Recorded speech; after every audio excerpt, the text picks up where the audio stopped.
是否故障测试一下不就好了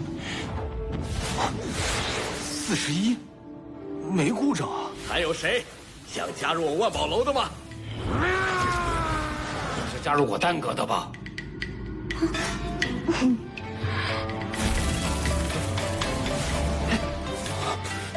都在50以上。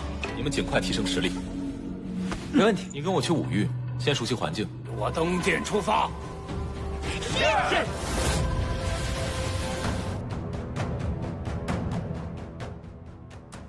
Kembali lagi, seperti biasa admin selalu mendoakan kalian semoga selalu dalam keadaan sehat dan dalam kondisi terbaik ya. Di video kali ini Mimin akan menceritakan sebuah donghua series dari Wusen Jujai. Dan bagi kalian yang mungkin baru gabung ya, Mimin saranin untuk nonton bagian sebelumnya dulu, linknya ada di deskripsi. Tak berlama-lama, langsung aja kita masuk ke isi ceritanya.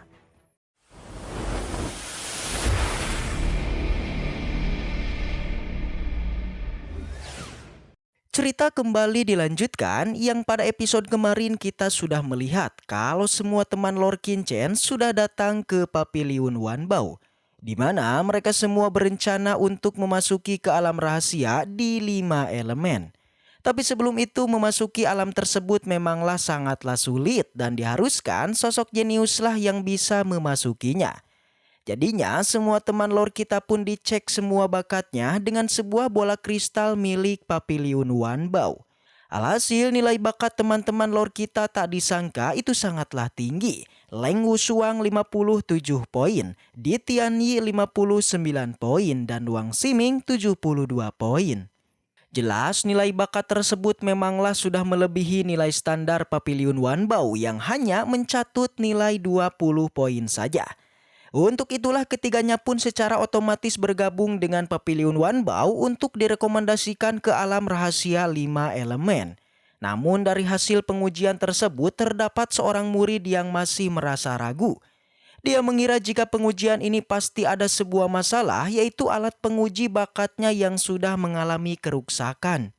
Jelas mendengar itu semua orang menjadi sangat kebingungan, bahkan Tuan Kang juga sepertinya berpikiran yang sama. Di saat kebingungan terjadi, lore kita pun kemudian angkat bicara mengenai permasalahan dalam bakat pengujian itu, yakni demi untuk membuktikannya. Lore kita pun menyuruh kepada murid lain alias Laoli untuk mencoba mengujinya. Begitu juga dengan Tuan Kang, dia pun segera menyuruhnya untuk menguji bakat Laoli yang langsung aja dia pun mengerti dan maju menguji bakat dirinya. 41，没故障。 Dan ya, alhasil nilai Laoli pun keluar yang kini masihlah sama dengan pengujian sebelumnya, yakni 41 poin. Yang dengan itulah bisa disimpulkan jika batu penguji milik Paviliun Wanbao tidaklah rusak. Alhasil sudah bisa dipastikan jika semua nilai bakat dari Wang Ximing dan yang lainnya itu semua adalah benar. Setelah itu Lord Qingchen lantas menanyakan mengenai bakat dari 3 temannya apakah sudah memenuhi syarat untuk memasuki alam rahasia 5 elemen dari rekomendasi Paviliun Wanbao. Yang sudah jelas Tuan Kang pun menjawabnya kalau semua temannya sudah tidak perlu ditanyakan lagi jika mereka sudah pasti bisa memasuki ke alam tersebut. Di samping dari Tuan Kang ada Tuan Ouyang yang kini merasa kesal dengan Tuan Kang. Dia merasa iri karena belum ada satupun teman lore kita yang ingin bergabung dengan Paviliunnya. Lagi-lagi seperti tengah mengolok-ngolok Tuan Ouyang. Di sana Tuan Kang malah kembali mengumumkan tentang siapa lagi dari teman lore kita yang ingin bergabung dengan Paviliunnya. Sontak hal itu kembali membuat Tuan Ouyang murka besar karena Tuan Kang sudah bertindak sangat keterlaluan. Meski begitu Tuan Kang tidaklah menghiraukannya dan kini terus menunggu siapa lagi teman lore kita yang ingin bergabung dengannya. Barulah Qin Ying kemudian mengangkat tangan meminta izin pada lore kita jika dirinya itu ingin bergabung dengan Paviliun Wanbao. Dia pun maju dan mulai mendekati batu kristalnya dan menempelkan tangannya. Sontak aja kembali Tuan Kang menjadi terkejut karena lagi-lagi dan lagi nilai bakat teman lore kita sangatlah tinggi, yaitu 43 poin. Akan tetapi Qin Ying merasa sedih dan meminta maaf pada lore kita jika bakatnya tidaklah sebagus Wang Ximing dan yang lainnya.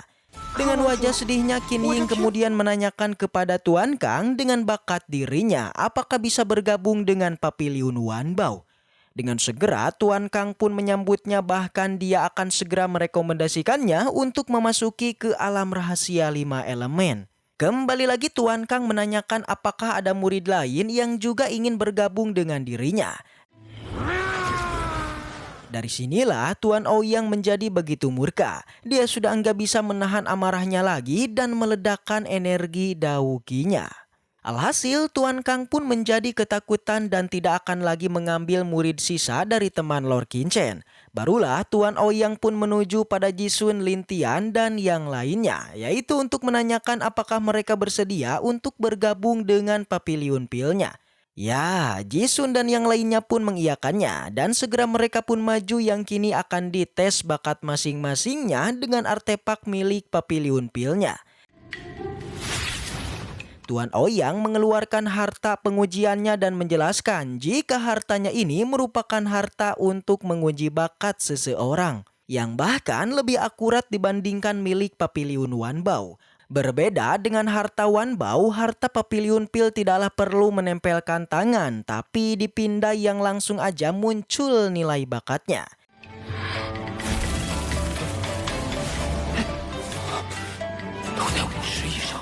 Sontak aja Tuan Ouyang kembali dibuat kaget karena semua sisa teman Lord Qingchen memanglah memiliki poin bakat di atas 50 poin, yang bahkan ada yang sudah mencapai 60 poin. Jelas hal ini baru pertama kali dirinya saksikan, yang bahkan menurutnya bakat semacam ini sudah bisa disebut monster di wilayah kota Zhongju. Di sana Tuan Ouyang merasa penasaran dari manakah teman-teman Lord kita berasal dan kenapa semua temannya ini memiliki bakat yang sangatlah tinggi. Benar sekali, hal itu langsung Lord kita pun teringat dengan sebuah tempat yang pernah mereka masuki dulu, yang merupakan tempat warisan bela diri kuno. Qingchen mengira jika bakat semua temannya pasti aja berasal dari sana. Namun dia tidaklah mengatakannya yang sebenarnya, melainkan Qingchen bilang kalau semua teman-temannya di masa lalu itu pernah memakan sebuah cairan esensi spiritual dan sudah menerima warisan kuno. Itu sebabnya semua temannya memiliki bakat yang di luar nalar. Mendengar itu baik Tuan Kang dan Tuan Ouyang mereka menjadi kaget, bahkan Tuan Ouyang meminta semua orang untuk tidak mengatakan hal ini kepada siapapun karena untuk menghindari masalah yang mungkin akan terjadi. Setelah semua orang diuji nilai bakatnya, Tuan Ouyang pun kemudian mengatakan rencana keberangkatan ke wilayah Wuyu akan berangkat di esok hari. Jadinya dia pun akan segera pergi untuk mempersiapkan keberangkatannya. Kemudian setelah kepergian Tuan Kang dan Tuan Ouyang, Lord kita lantas meminta semua temannya untuk giat berlatih karena semua temannya itu akan memasuki ke alam Wuyu mengikuti Tuan Ouyang dan juga Tuan Kang, di mana semua temannya akan dikirim pada camp pelatihan masing-masing Papiliun Pil dan juga Wanbao. Sementara untuk Heinu diperintahkan untuk kembali ke tempat Master Zhao, yaitu kembali ke Papiliun Chen untuk mengelolanya. Dan terakhir tugas untuk Tetua Dabo yang diperintahkan mengikuti Lord kita pergi ke wilayah Wuyu. Singkat cerita, keesokan harinya pun tiba yang kini adalah waktu untuk melakukan perjalanan pergi ke wilayah Wuyu. Sebuah perahu terbang akhirnya telah disiapkan dan semua murid juga telah hadir siap untuk melakukan perjalanannya.